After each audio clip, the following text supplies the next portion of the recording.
Welkom bij Deze Wieken. Maar het leukste, beste en opvallendste van Omroep Friesland van de aankomende dagen. Hier hebben we de volgende onderwerpen. 20 jaar cel eersketjen Jasper S. Arsenal wil toptalent sportclub Heerenveen. En huizen avondrust op Stelten. Dit en meer in Deze Wieken.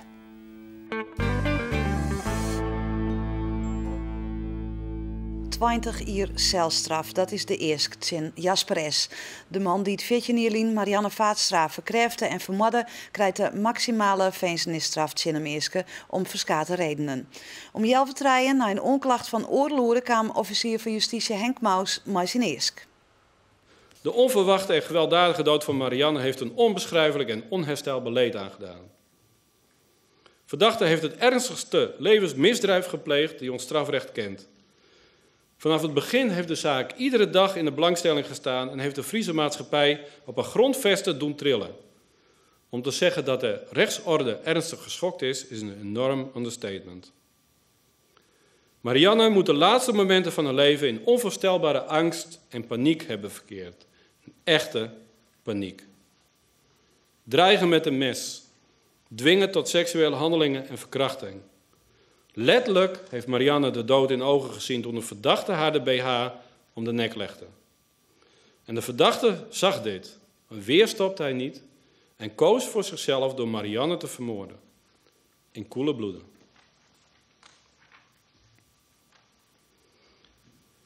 Alles afwegend doet uw rechtbank, naar mijn oordeel de zaak recht, door de verdachte voor het verkrachten en vermoorden van Marianne Vaatstra te veroordelen tot een gevangenisstraf, de maximale gevangenisstraf voor beide delicten, voor de duur van 20 jaar. Zei officier van justitie Henk Maus. Bij de rechtszaak had de hele dag en juiste trouwens ik Auke zelden rust west. Auke, die 20 jaar maximale gevangenisstraf, hoe komen ze daar? Nou, het is wel duidelijk dat het Openbaar Ministerie joert een duidelijk signaal al wil naar de samenleving van dit pikken wij niet. De impact op de samenleving van wat er gebeurd is in 1989 wie heel groot. En dat moet bestraft worden. En boven dat het Jasper S. alleenig aan hemzelf tocht en net aan oren. En de officier, pasofficier van justitie van Rest zei het van de Medjesa. 20 jaar, het gaat om een gruwelijk delict. Moord met voorbedachte raden is er van het leven beroofd. Zeer ernstige verkrachting en eigenlijk alleen maar strafverhogende omstandigheden. Hij heeft echt voor zichzelf gekozen. Hij heeft heel lang gezwegen, de familie in de kou laten staan. Gruwelijk feit en dus wat ons betreft de maximale tijdelijke straf 20 jaar. Waarom niet levenslang? Want dat kan ook. Kijk, levenslang was op zich in theorie mogelijk geweest, maar wij zeggen levenslang is niet voor dit soort delicten. Hoe gruwelijk ook, want levenslang is weggelegd voor die situaties waarin je zou moeten zeggen van ja, maar deze man of vrouw die heeft het vaker gedaan, er is grote kans op herhaling, dus moet de maatschappij levenslang beschermd worden. Dat is hier niet aan de orde. Auke Joet mocht Jasper S. zelf ook nog het wut vieren onder de eind van de dag. Wat het er zijn? Hij had net al te volle zijn en hij kwam er echt maar 3 uit zijn woorden. Maar wat er zijn het is van, ja, woorden schieten tekort in een zaak. Die kunnen net verlichting brengen in een zaak, maar alleen nog maar verliezers. En hij heeft verder zijn van, ik heb spijt en wroeging voor wat ik heb gedaan. En ik besef dat ik de familie niet de duidelijkheid heb kunnen geven die ze willen. En hij zei te hopen dat mij zijn veroordeling en mij zijn bekentenis de familie Vaatstra toch nog een beetje een punt zetten kan. Ja, nou, hoe die familie Vaatstra sprutsen. Bouke Vaatstra, daar hebben we mee praat, daar heeft ook mee praat. Wat wie is zijn reactie op die 20 jaar bij Leaks? Nou, hij vindt het eigenlijk wel wat teleurstellend. Hij had al van het begin al zijn van dat deze man eigenlijk nooit vrijkomen had. Het waren pittige dagen voor de familie Vaatstra. Ze kregen voor het eerst Jasper S. te zien en ik het verhaal van wat er met Marianne gebeurd is. En met name dat laatste, dat hakte er bij de familie bot in. En wij sprutsen naar de zitting met Bouke Vaatstra. Dat is dubbel. Dubbel, hè? Zeg dat liever 30 gaat. Maar ja goed, justitie heeft het laatste woord, dus die geeft er 20. En daar moet je genoeg van nemen. Levenslang hadden ze ook nog kunnen eisen. Ja, het zou nog steeds kunnen, levenslang. Nou, ik vond het moeilijk om te horen van, dat zij bij hem die seksuele dingen moest toepassen. En wat hij met haar gedaan heeft, dat vond ik het moeilijkst. En dat vonden mijn kinderen ook. Onvoorstelbaar wat die klootzak haar heeft aangedaan daar. En wat zij in angst geleefd heeft daar, op die plaatdelict. Ja, dat vind ik het allermoeilijkst. Van de hele zaak eigenlijk. Zeit Bouke Vaatstra, de huid van Marianne. Auke, nou het net alleen nog maar dat requisitoor of de onklachtwest en de advocaten. Van de morgen begon het met zaakkundigen, psychiater, psycholoog. Zij kwamen tot de conclusie dat Jasper S. geen psychische stoornis heeft. Hoe kwamen ze tot die conclusie? Ze hebben hem wereldwijd onderzocht. Ze hebben uren met hem praat en komen tot deze conclusie. Ja, je kent sissen dat er met deze man van alles aan de hand is. En dat zei de rechter Joert ook. Van dit is toch niet normaal gedrag. En elke een is het er wel over eens. Maar dat wil net zeggen dat hij gestoord is. En daar komen zij dus uit. Ja, er is van alles met hem aan de hand. Hij is seksueel frustreerd. Hij vertoont impulsief gedrag. Hij is wat veromlutsen. Hij kent zijn gevoelens net uit. Maar dat wil net zeggen dat er een stoornis aan ten grondslag leidt. En dus komen ze erop uit dat hij volslijn toerekeningsvatbaar is. En dan de advocaten, want die hebben van de media ik wereldwijd ontwoord west. Wat is haar versie van het verhaal? Nou, zij zeggen dat Jasper S. net veroordeeld wordt kent voor moord, omdat hij nooit die plan hier. Moord, dat is voor bedachte raden, dan moet je dat bedenken. Dat het nooit de bedoeling was van hem om Marianne om te brengen. En wat Jan Vlug ook zei van de media is van, voor hem is het nog heel tijd net te begrijpen dat een hardwerkende boer, een lieve vader, een zorgzame man, dit wanken. En die vraag had hij nog heel tijd. En hij zei ook van, ja, op het waarom, daar krijgen we geen antwoord op. Hij net, Jasper S. ook net in. En de advocaten die zeiden het van de media. Het was een fractie van een seconde, of eventueel seconden, maar heel kort dat hij handelde. In termen van tijd en in juridische zin gezien is er dan geen moment te onderscheiden waarop er gelegenheid was voor overdenking van zijn daad. Concluderend, ik bepleit vrijspraak van feit 1, primair de moord. Jasper zou geen hogere straf moeten krijgen dan een gevangenisstraf voor de duur van 15 jaar. Alle wegen de redenering leiden tot die conclusie. Moord en verkrachting, 8,5 jaar voor de moord, een paar jaar voor de verkrachting erbij, misschien nog iets erbij of iets eraf in verband met strafverzwarende of strafverminderende omstandigheden, maar zeker niet meer dan 15 jaar. De advocaat van Jasper S. De belangstelling voor de rechtszaak wie het een stuk minder als juster, wel weer er een soort media. In verband met de vreedsmerk op het Zeiland moesten de satellietwijnen naar de Willemskade verplaatst worden. De riegen voor de ingang is van de morgen voor de zitting volle minder lang. Het wordt net lang voordat de beziekers binnen. Toch gaat de familie Vaatstra via de achteringang de rugbank in. En de verdachte van de moord op Marianne Vaatstra komt van de morgen weer in een blindjare politiebusje aan. Beziekers verwacht je weer een emotionele dag. Vond je het juster? Heftig. Heftig. Ja, heel heftig. Het is heel indringend. Ja. Vooral de toespraken van de familie, dat is hartverscheurend om te horen. Ik hoop dat het echte verhaal nou aan de water komt. Wat bedoel je met het echte verhaal? Nou, ik heb juist de indruk dat er dingen vergeten wie die de dader waarschijnlijk wel weet. En ik vind dat vooral Marianne de recht op had. Dat iedereen, of net iedereen, maar dat wij komen te weten wat er precies gebeurd is. In oorlog met de vreedsmerkorganisaties die in de mediawijn joert net op het Zeiland. De rechtszaak op zich is het gewoon triest. En de markt gaat door en dat is het leven. Het hoort bij elkaar. Het is niet leuk, maar het is niet anders. We werken gewoon mee. En als we iets zouden moeten inschikken, hadden we dat ook gedaan. Maar het was niet nodig. Nee. Het kon zo. Alle satellietwijns staan al Willemskade, dus dat is een keer mooi. Ja, ze hadden zelfs aan de achterkant nog... We hebben een klein stukje ruimte nog vrijgehouden voor het geval van... Maar was niet nodig. We volgen het allemaal natuurlijk. Maar op de markt, ja, het publiek heeft het er wel een beetje over. Zo links en rechts. Maar in het geheel, ach, het is een hele drukke markt. En dat verwatert hoor. Mensen zijn wat dat betreft wel hard hoor. Ja, Auke zelden dus nog hield iets bij de rechtbank. Deze rechtszaak had 2 dagen door. Als nou waarom just op deze 2 dagen? Had het dan de informatie opleveren dat elke keer op hopen hier? Nou, net heel dal. En de familie Vaatsen is ik nog net heel dal tevreden. Wikileaks, wat wie nou de reactie van Marianne op alles wat er gebeurde? Jasper S. het zei van dat zij haast net reageerd had. Alleen nog in het begin het zij zijn waar bisto. En vervolgens krijgen we net die jaren van wat zij dien had, het zij wrakselen enzovoort enzovoort. Dat zijn toch vragen, met name voor de nijbesteden, ja, van wij willen dat toch heel graag weten. Op een heel soort vragen ben natuurlijk wel antwoorden komen. Wat is er nou gebeurd, wat heeft hij nou krijgt dien. Maar toch, heel nou bevredigend is het net. Maar meer komen we voorlopig net te weten. Daar liep het net op. En de dochter die zal over 3 weken uitspraak doen. Hij neemt een week extra. Normaal is het 2 weken, nou 3 weken, omdat het toch een pittige zaak is. En wat de dochter ook nog wel kwijt wil aan het eind van de zitting is richting de nijbesteen, richting de familie Vaatsa, dat hij waardering hier voor de manier waarop zij in de zittingszaal zitten. Hè. Rustig, kalm en waardig gedrag neemde de dochter dat.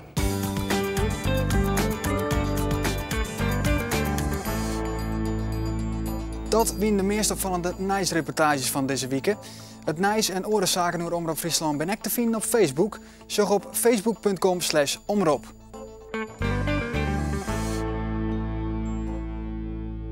Hij is pas hier, maar de voetbalvrouw leidt al onder zijn voeten. Revan Amin voetbalt in de jeugdopleiding van Heerenveen en zit al bij Oranje onder de zonnetje. En hij doet het zo goed dat een tal grote clubs achter hem aan zit. Het Engelse Arsenal had interesse, maar ook Anderlecht en PSV zag het wel zitten in Amin. Het talent zit dus voor een hele wichtige en ook voor een lastige kar aan het begin van zijn nog jonge carrière. Welkom. De familie Amin zit gezellig bij elkaar op een bank. Ze sammelen jaren voor een lange reis naar Limburg. Daar speelt Revan een wedstrijd met het Nederlands elftal voor spelers om het Sontjenier. Omdat het waar in het zuiden net al te best liep, had zus Afien nog even contact met haar broer. Ik vroeg even of de wedstrijd nog doorging en hij zei tot nu toe wel. Dus, En hij speelt? Ja, hij wist de opstelling nog niet, maar de trainer had me wel verteld dat hij speelt. Voordat we die kant uitgaan, liet Huid Amin uit de slipkamer van Revan nog zien. Daar staan een protte foto's onder oren uit de tijd dat hij nog bij Frisia in Ljouwert speelde. Maar ik Huid koe een aardig baltje traapje. Ik heb zelf een hoger niveau gespeeld in eigen land. Natuurlijk in Irak. Ik ben Koerd, kom uit Koerdistan. Maar ik heb in een Eredivisie in Irak gespeeld. 7 jaar, maar nooit kampioen geweest. 1 keer derde plaats. 1 keer beker gewonnen. Revan had het dus net van een vreemde. Maar hij waard al wel een PK kampioen. Onder oren met Heerenveen C1 2 jaar lien. Als Revan met deze vrije trap onder de basis zit van het kampioenschap.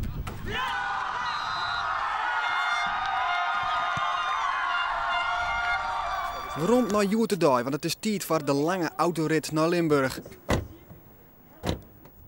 Het is nou haast 15 jaar geleden dat Khalid Amin met zijn gezin vlechtje maast uit Irak.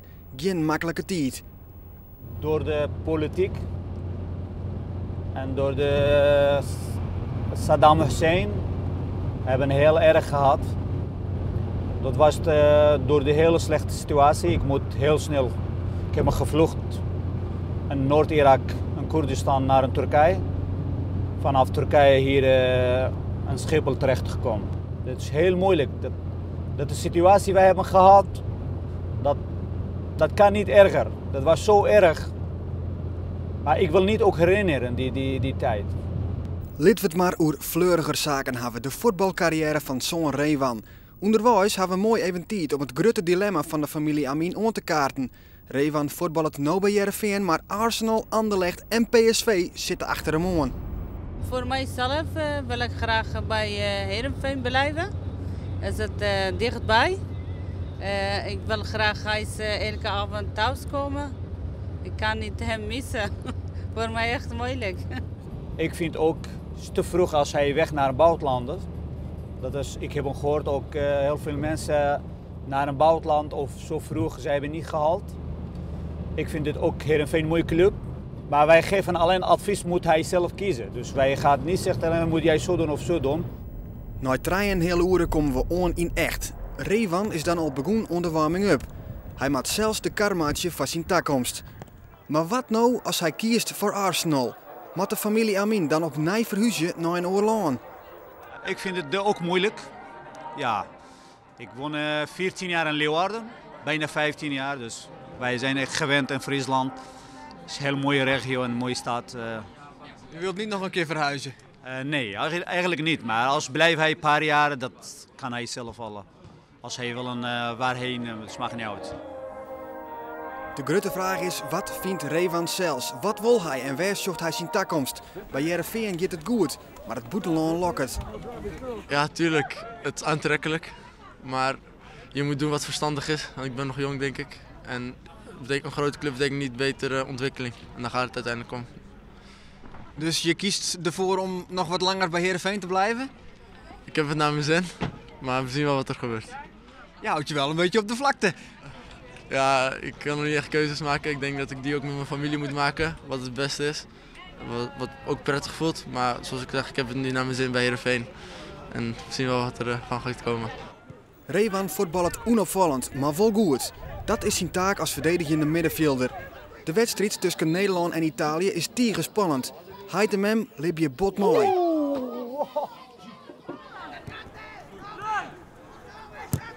Ja, beste man!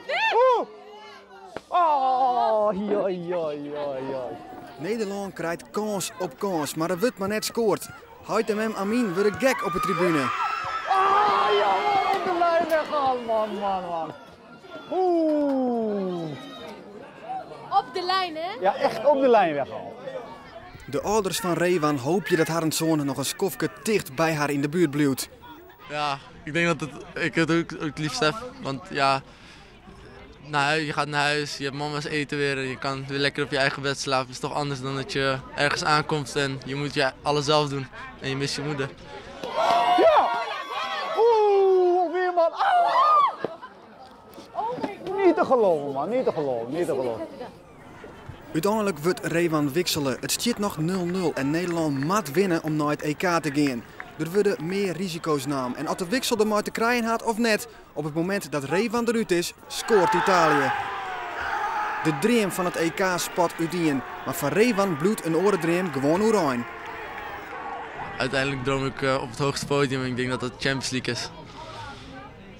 Ja, dat is nogal een droom. Dan is Arsenal een goede stap, of niet? Jawel, maar je moet die wel op een goede leeftijd maken, denk ik. Ja, maakt dat het ook zo moeilijk? Ja, natuurlijk. Het is wel aantrekkelijk. Maar ik denk dat je daar ook je familieleden voor hebt die dan de goede keuzes laten maken. Het wordt is onrevan, die het maar helpt van zijn familie in kwatten de knoop terughakken maat, waar het zijn sportieve toekomst leidt.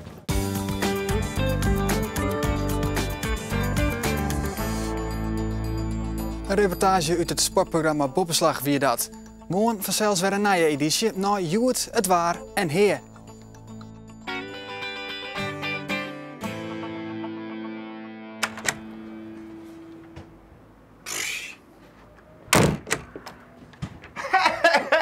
Wat leuk dat je er... Oh, jij bent het. Oh. Nee, ik heb ook kinderpostzegels, man. Nee. Hey, leuk dat je er bent. Kom binnen. Of blijf lekker buiten. Met ik je nog wat aan tafel voegen? Typisch Jan Petersen. Oude hoeren, ADHD en tegelijk ook nog succesvol in de Friese muziek. Hij is nu 33 en komt uit Amersfoort, maar verhuisd in 2004 naar Ljouwertaal. Hey, hoi. Leuk dat je er bent. Kom binnen in de studio. Nou, dit is hem. Dit is hem, de studio. Het is allemaal goedkoop, net niet vintage, geleend of gestolen materiaal. Dus als je iets tegenkomt waarvan je denkt dat het van jou is, pech. Ik ben naar Leeuwarden toe verhuisd voor de Academie voor Popcultuur. Om daar elektronische muziek te gaan maken. En dan krijg je dit.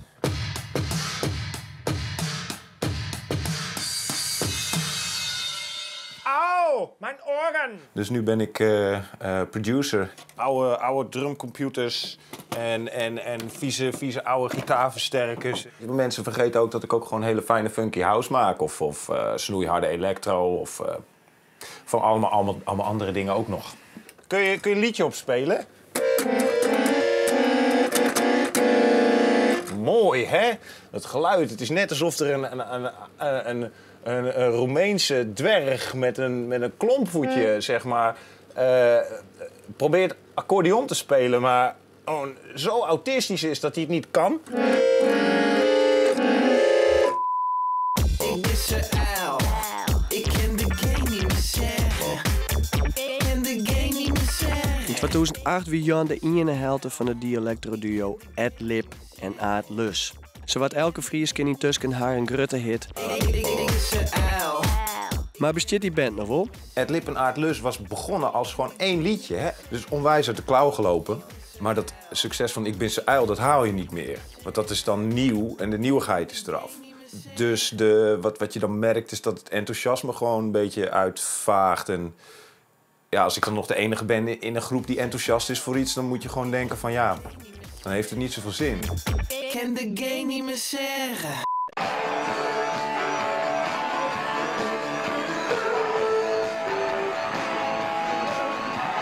Ik heb ze liggen in de schuur. We gaan ze zoeken. De Dial Poets pakken. Kom maar mee. Niet van de trap aflazen, hè?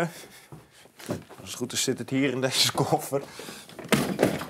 De koffer der verdoemenis of zo. Oh, kijk uit voor je tenen. Kijk, als je hier dit zo aan hebt. Zo. Als je dit zo aan hebt. Oh, Jezus! Als je dit zo aan hebt, zeg maar, dan een heel pak daarvan. En je staat op een podium met allemaal parren en lichtshows op je, dan krijg je het best wel warm van. Maar ik trek hem weer uit, want hij stinkt. De Argonne Treien hier maken Jan flink verhoren met Ska 3. Heel horen muziek, maar wel weer met die typische ongein. Heel nek en jongereskes, ondubbelzinnige teksten en Jan als middelpunt van de band.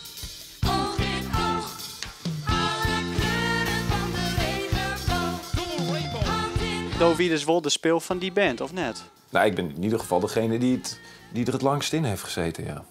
En meestal met al die bandjes is het ook zo van ja, dan ben ik weer de vreselijk aandachtshoer ben ik. Dus dan ben ik dat ook in al die bandjes. Maar jij deed het hier via het niet in dien met Ska 3. Hoe zit dat, Jan? En de optredens liepen terug. Wat moet je dan? Is promotieactie, jongens. Weet ik veel, een videoclip of gekke content maken of iets waarmee je de aandacht trekt. En voor een band met 11 man ga ik dat niet allemaal doen. En dan moeten we wel met z'n allen, want het is onze band. En dan zeg je dat 1 keer in een vergadering. En nog een keer. En nog een keer. Tot je denkt, nou ja, komt niet, dan komt het niet. Weet je wel, dan moet je gewoon zeggen, stoppen dan maar. Want dan heeft het niets van zin. Nood die het veroordingen dus, zoals afstuderende popacademie Biggelix. Want daar had Jan al een iris een knipperluchtrelatie mee.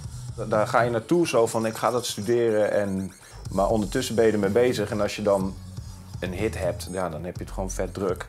En dan komt er van studeren niks, dus dat ga ik ook eens afmaken dan. Komt het dan omdat je dan eigenlijk stiekem meer muzikant bent dan student? Ja. Ik ben vanuit mezelf iemand die heel erg gedreven is voor de dingen die hij leuk vindt.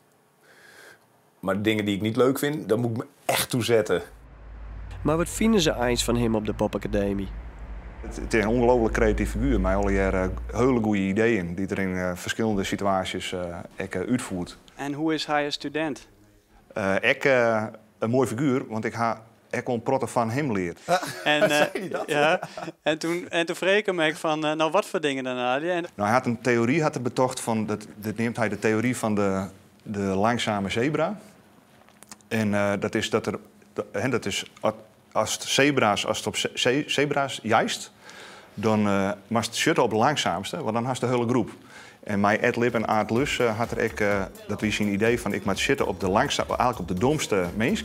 En als het me lukt om die te rijden, dan ga ik de hele groep te pakken. Je publiek is gewoon iets om rekening mee te houden. Wat is je publiek? En bij Ed Lip en Aad Lus was het natuurlijk heel makkelijk, want het was achteraf bedacht. Maar het is van toepassing op elke act.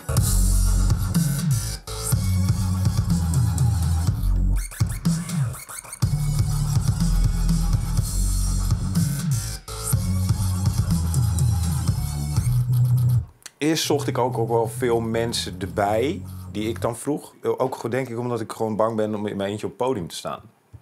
Maar ik denk dat het maar gewoon de tijd was om die kinderachtige angst opzij te zetten en dan gewoon helemaal alleen iets te doen. Als mensen dan denken van, hé, dit is te gek. En ik geloof hier wel in, dan komen ze wel naar mij toe. Want ik ben een heel gemotiveerde en gedreven gast. En vaak komt het er dan toch gewoon op neer dat mensen denken van... hé, die gozer die gaat ergens naartoe. Oh, aanhaken. Nee. Ik ga nu gewoon eens eventjes goed voor mezelf mooie plannen maken. Vette muziek. Ik ben bezig met echt een ongelooflijk dikke act. Maar wat dat dan gered wordt, daar dacht Jan voorlopig nog even vaag hoor.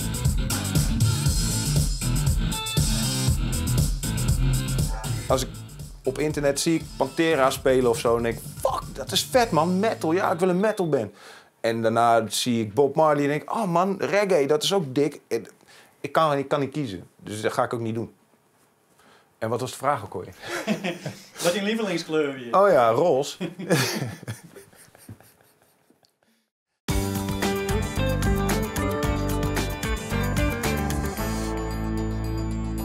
Nijs, sport, cultuur, het zit weer allegaar in deze weken.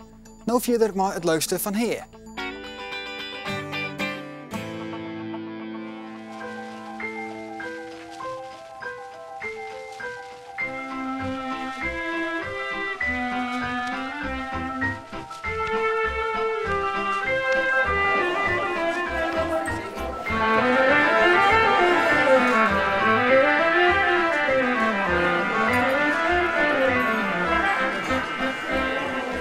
De Haarlemshake, heb ik nog nooit verjeerd.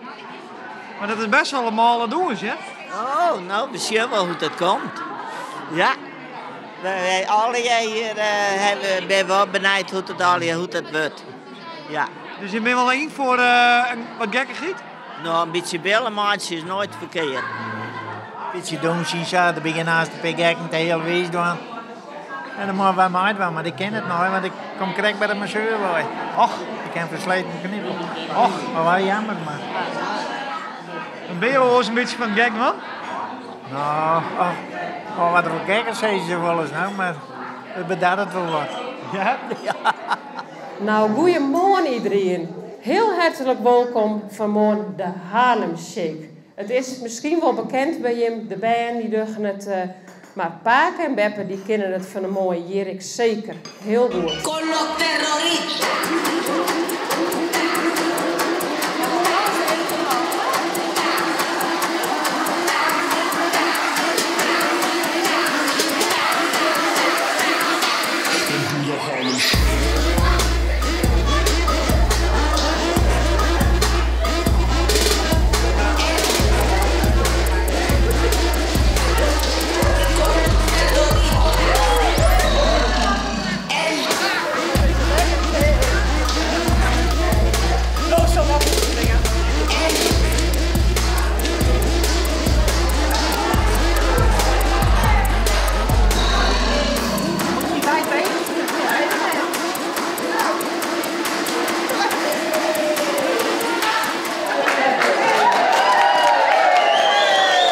Joachim, dat ik wel aardig willing.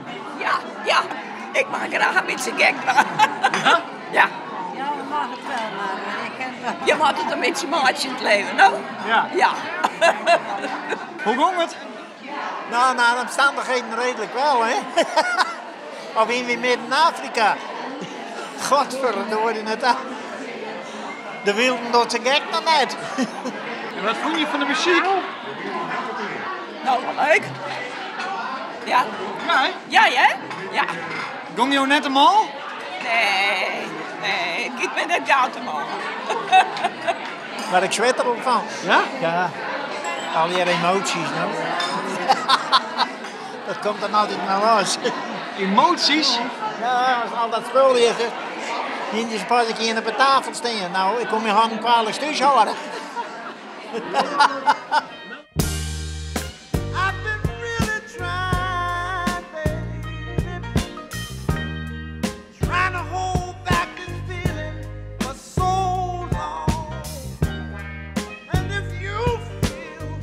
Wat vond je van de muziek?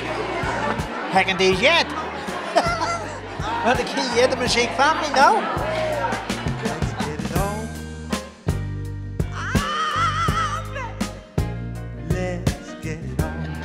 Wat vond je van een doosje, Krek? Nou, lekker. Ja? Ja. Hup, ben Jareke stroop en kan Laat dat kind nog maar dansen. Hup me Janneke, stropen kan. Laat dat kind nog maar dansen. Hup me Janneke, stropen. En dat wie het alweer. U zoekt maar de beste reportages van de Oranje Wieken. Na je weken ben we er weer. Graag tot dan.